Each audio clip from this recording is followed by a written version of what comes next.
when you say one yes, that also must come with 1,000 no's. And what he's saying is if you say yes to something for your time for this hour or this day or whatever it is, that means you have to say no to everything else, to the 1,000 other things that you could fill that time with.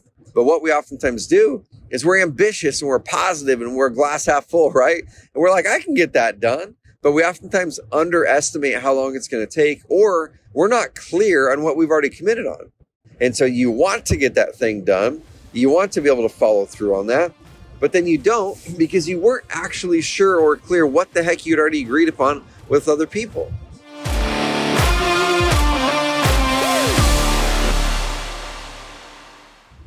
What's up, y'all? Guys, I'm going to talk about a topic that's not all that fun. It's not all that sexy, but it's heavy on my mind right now because it's something I want to work on. And also it's something that you likely need to work on as well as an entrepreneur. It's accountability. It's what does accountability look like? How do we have accountability for ourselves? How do we have people have accountability for us? And how do we have accountability for other people as well? Okay. So if you're new to the podcast, this is a Trevor Truck Talk. Every Thursday, I do a podcast when I'm driving somewhere and just really talk about the challenges, the opportunities, moments of inspiration that pop up in my mind as I'm building my own business. As a multiple 8-figure entrepreneur in real estate and software. And I want you guys and gals to build that business of freedom and impact the same way that I'm always striving to do myself. And I want to impact you guys today. Okay, so I was down at our company retreat in Phoenix, Arizona. I talked about it on a previous episode of the podcast. And it's so awesome. Like, I absolutely love those retreats. And maybe we'll do a YouTube video or something on how we do our retreats someday. Because I feel we would do our retreats pretty damn world class. I'd put our retreats up against anybody else's retreats. They're fun. We get the right work done. We build amazing connection with each other. We build momentum on the right things. We drive for clarity. We build trust. And we just really drive our culture forward. So that's something, if you guys are interested in it, let me know on IG. You're interested in having me do a YouTube video or a podcast on how we do company retreats. But in this retreat, guys, one of the things that we dug into deeply is accountability. There's something called the 5 dysfunctions of a team. And Patrick Lencioni, one of my favorite business authors, wrote that book, 5 Dysfunctions of a Team. And basically you say, if you're not driving the results you want to drive fully, there's some sort of dysfunction in your business. Okay, so at the very bottom of it, think of it as a pyramid. At the very bottom of it is trust or lack of trust. And if there's no trust, you will not get the results in the business you want because everyone's going to be second guessing everybody else. Everyone's going to be, wondering if someone's going to take their job or take part of their role or whatever it is, right? So if there's a lack of trust, then you will not be able to march forward on anything at all.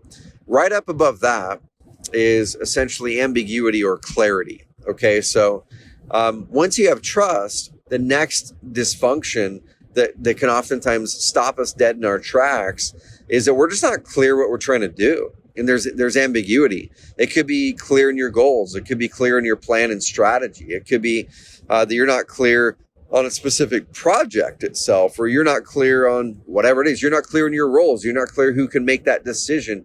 And so if you're not clear in any of those things, we end up either having indecision and you have the same meeting over and over and over again that's frustrating. And you go, why have we had this discussion again and again and again? It's likely because there's lack of clarity somewhere on who's going to make the decision. But oftentimes, like I said, if you're stuck on your goals and you're just not marching forward on your goals and you're just doing a bunch of things and you get to the end of the work week and you go, damn, I did a bunch of stuff, but I'm out of energy and I don't feel like I got the right stuff done. It's likely that you're not clear on your goals or you're not clear on the plan to hit the goals. You might have ideas, you might have some things written down, but are you clear? These exact steps are the exact steps to reach my goals. If not, and you have a team, then that's probably the dysfunction you need to tackle as long as you guys have a base level of trust. Okay, so let's say you have a base level of trust and you've done a good job driving clarity. So there's a clear plan, there's a clear vision, there's clear goals and clear roles. You guys know who is doing it, and there's clear timelines, and there's a project lined out and stuff like that, or at least there's a proposal. The next thing up that's going to derail your success and results in business is commitment. Okay, it's the lack of commitment. Usually, it's the ability to be able to follow through on something that was agreed upon, and that's actually one of the biggies that can really stall us. And that lack of commitment does come from the lack of clarity. So if you nail the clarity part, then you can have commitment. Okay. The next rung up is what we're going to be talking about, which is accountability. Okay. Oftentimes we're in our businesses or even in our home lives, right? Where one of us committed to something. Okay. It could have been you. It could have been your spouse committed to something at home. It could have been one of your employees. It could have been you at work. It could have been your assistant, your business partner. Let's say there's something that you guys committed to. Okay. It's a project or a goal or an outcome, or to go get the groceries today, or to pick up your son or daughter at school. You and your spouse talked about that before you head out of the office or you head out of the home. You said, yep, I'll do it. And then later that didn't happen. Okay, later that didn't happen potentially. So why didn't that commitment happen? Why didn't that follow through happen? Well, let's kind of run through a few examples from my own life. I want you thinking about someone you're in as well, where commitment and accountability does not happen, or actually where accountability does not happen. Okay, so accountability, y'all, is essentially our ability to keep a high bar, a high standard, a high bar for those around us and ourselves. Okay. A commitment is something that you said that you're going to do, and you have committed or allocated resources to that thing. Okay. And you have then deemed, I am the person who's going to get this thing done by this date. And I have also said no to other things. It actually reduces your options. Every time you commit to something, guys, it reduces your options. It means you can't do these other things. I remember a guy named Derek Sivers, amazing entrepreneur. He wrote this and it really hit me. He said something to the effect of, when you say one yes, that also must come with 1,000 no's. Okay. When you say one yes, that must come with 1,000 no's. And what he's saying is, if you say yes to something for your time for this hour or this day or whatever it is, that means you have to say no to everything else, to the 1,000 other things that you could fill that time with.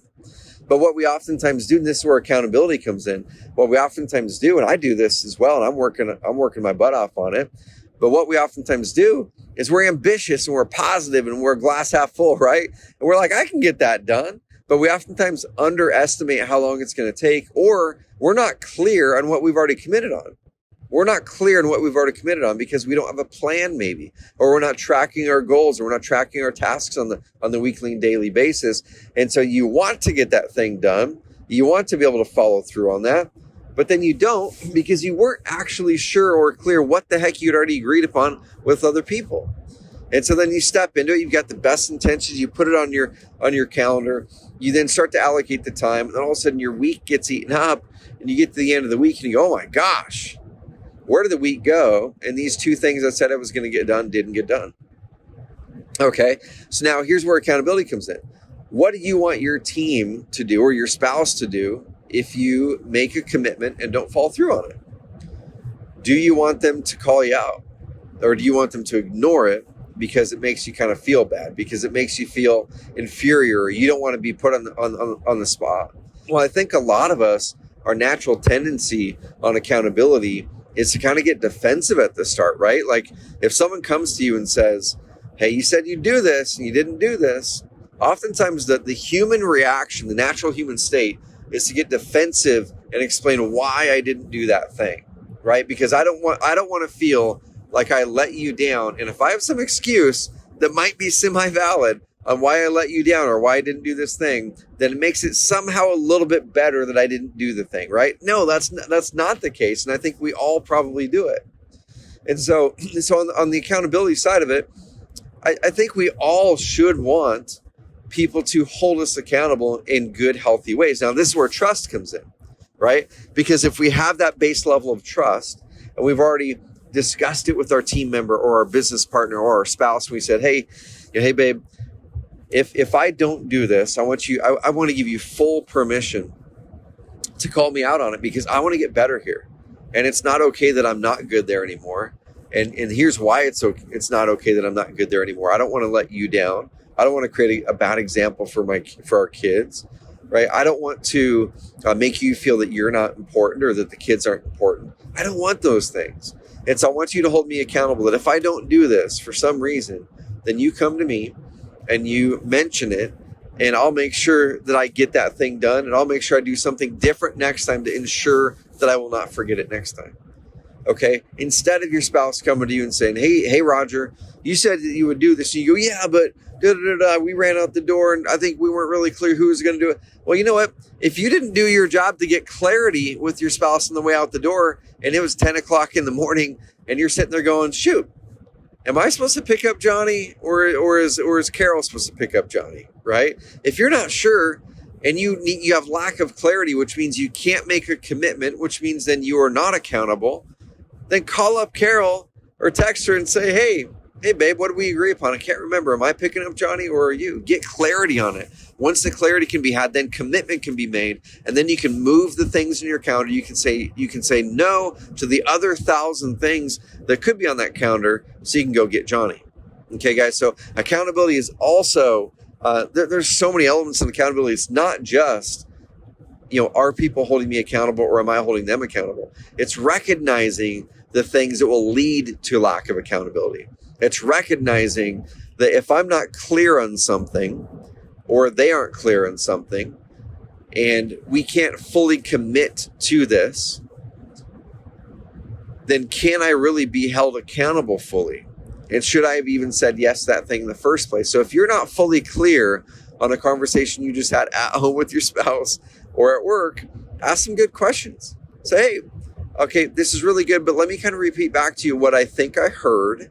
And then that way we're on the same page and I can fully commit to that. You repeat back to them the conversation you had. You repeat back to them what you heard. And you repeat back to them the commitment that you feel that is to be made there. Okay, so hey babe, so just to make sure before I head at the door so I can lock it in my brain. And if any of you guys are listening to this, you guys are like me. I'm fully intentionally listening to my wife in that moment. I fully hear what she says. But sometimes my brain then immediately moves to the next thing or is even already drifting that way. And then if I don't write it down or I don't text it to myself or put it on my calendar, there's a decently high chance, like at least a 50-50 coin flip, that I might forget it. So over the years, I've had to kind of learn what works for me. Okay, so we're heading out the door. I say, okay, babe, let me slow down. Let me look you in the eyes just to make sure this is what we had talked about, right? Yep, that's it. Okay, cool. And it's 2 o'clock. Yep, 2 o'clock. Awesome, cool. Let me go ahead and add this to my calendar right now, or I'm going to text a note to myself. That way I don't forget it. And then she feels confidence that it's in there. I want to ask you guys this question. Let's kind of go to that scenario of picking up your kids from school. How many of you guys have, or gals as well, but how many of you have had your spouse call you multiple times to say, hey, just want to make sure you're doing X, right? Hey, want to make sure you're going to the store. Hey, want to make sure you're picking up Johnny. Hey, want to make sure you're going to the dry cleaners. Hey, want to make sure you're blah.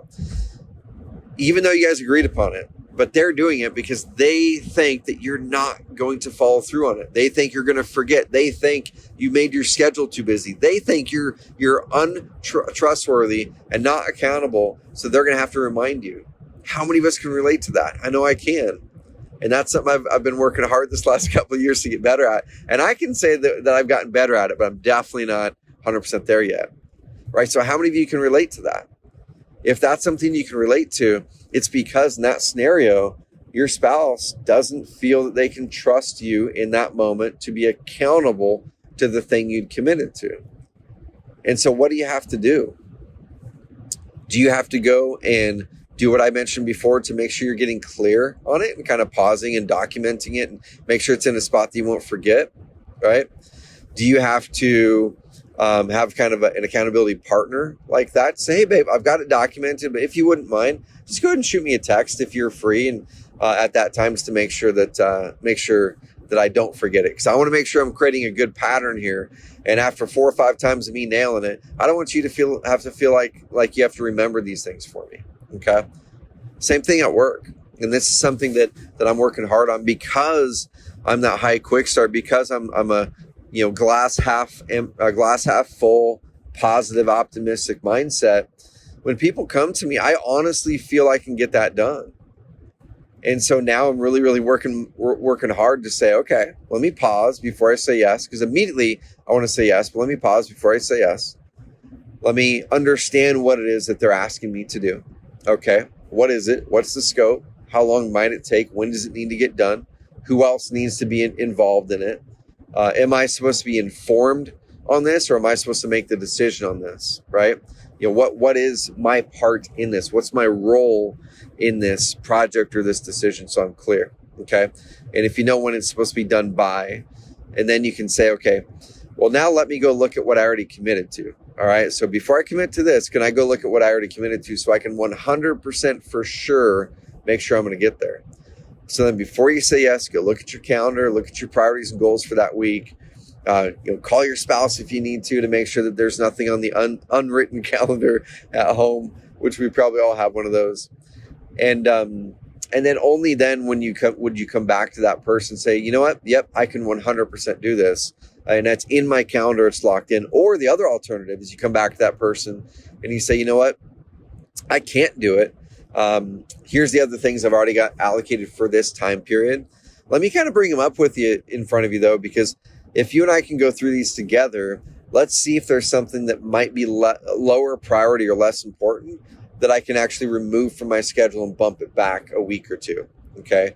And so that way you're really getting clarity with that person and clarity yourself on what actually is higher priority. Okay. So that's what I would do, y'all. And that's what I'm practicing. I'm definitely not the perfect person in this by any stretch of the imagination, but it's one of the things I'm working on, and we're working on it as a company as well. So if it's just you and just an assistant, really practice accountability on both sides, raise that bar, because when we don't hold someone accountable, like I said, it's either that we don't trust the way that they're going to respond to us, and you're afraid to give them good, candid, loving, critical feedback because they might respond in a defensive way and you don't like that. Well, you guys need to build trust first. You need to have that deep conversation and say, hey, here's what I want. Here's what I would love. Could we have these types of open conversations so we can both get better? And can we both work really, really hard to try to not be defensive? Because no one's trying to attack anyone here. We're just all trying to go towards the same direction, right? So build that trust and build that muscle there, okay? And then, like you said, that next part is mind for clarity. Okay, mind for clarity. If you're the one committing to something, you can't commit to something if you're not clear on what you're committing to. And then that's a recipe for disaster. That's a recipe for failure. It's a recipe for that having that standard lowered. Okay, it's a recipe for not making it happen. Okay, so get that clarity, mind for clarity, ask for the questions, and make sure you're clear what you're committing to. And then vice versa. The person who is asking, if you're asking someone to commit to something, you can just start to work with them to go, hey, cool, awesome, that's amazing. Just to make sure that you're not overcommitting and that I'm not putting you in a tough spot. Would you be able to look at your calendar and your other commitments and then get back to me in, let's say, 5, 10, 15 minutes, just to double confirm that you're 100% sure you can get it done. You're 100% sure that you don't have any conflicts. And if there's anything that pops up that you're like, oh man, this is going to put a pinch on my time, just bring that to me. And then we can look at it at your list of priorities together. And then we can start to make sure that you have the right list of priorities, and we can, take other things that are lower priority and put them for next week, if that works. Okay. So there's a responsibility on both sides, the asker and the person making the commitment. And then the last thing here, guys, is, like I said, if we don't follow through and hold people accountable, we are lowering the standard for them. And I don't think any of us want to have people lower a standard for us, right? If you're a high achiever, y'all, you don't want someone to lower a standard for you. You want someone to raise the standard for you. You want to be a standard raiser, not a standard lowerer. And if we continually commit to things that we can't follow through on, which we're all guilty of, then we're actually training those around us to lower the standard for us. And then what do you think they do to the other people that they work with? They then lower the standard to them as well. And then that keeps on trickling down to the whole organization, and the standards keep on getting lowered and lowered and lowered until things break. And then you have to go in and do a big old fix in the company. Okay. And I will fully own this, that over years, we kept on having that standard a little bit lower, a little bit lower, a little bit lower. We'd have a team member who's an amazing person, but then people wouldn't send things to them anymore. Okay, they wouldn't feel confident that they could actually send things to that person to have them done on time or done well. And so they would do them. And then they wouldn't be done as well as this other person could potentially do them because that other person is the expert. And so you end up rolling out a bunch of projects that are mediocre, that don't actually get the result you want to get. And everyone's standard keeps on going into this standard spiral, and it goes into oblivion until you've got to, like, you hit the breaking point and you have to fix things. Okay. So you guys fix it before it needs to hit that point. But if you guys want an amazing book or resource, go get the book from Lencioni, The 5 Dysfunctions of a Team. If you have a team, you guys should read it together. And I think you'll really, really enjoy it. But let me recap this episode and hope you guys got something out of it. Even if you're a solo person, okay, if it's just you and there's no team, you can do these same things to hold yourself accountable to your own goals. Okay. You can look at that commitment you're making. You can ask yourself, am I clear what I'm committing to? Okay. You can ask yourself, okay, do I actually have enough time on my calendar to commit to this thing, to do this thing? Okay. And if you don't, then you reprioritize your things. You take the pressure off of yourself, and you commit to only what you can actually guarantee that you can get done. So this isn't just a team thing, guys. This is an individual, personal thing as well. So get the book, guys. Build that trust at the base level of this. And then mind for clarity. Okay, mind for clarity with those things so you can make commitment. And you can only make commitment when you have full clarity in what you're committing to. And then once you've made the commitment or the other person has, then you have accountability, which means raise the standard.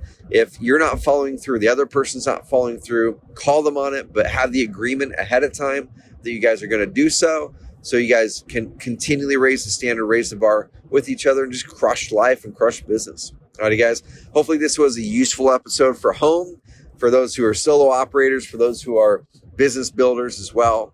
And these are the types of things we dive into on our carrot camps and our new programs that we're going to be rolling out here this year that I'm insanely excited about. So keep an eye out on the podcast, guys, for some new programs that are really based on how do we help you build that business of freedom and impact?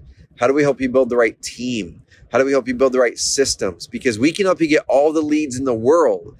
But if you end up despising your business, even though you're getting leads and deals because your business owns you rather than you owning it, then none of us won. All right. So we want to help you guys truly build that business of freedom and impact, which leads are a part of that.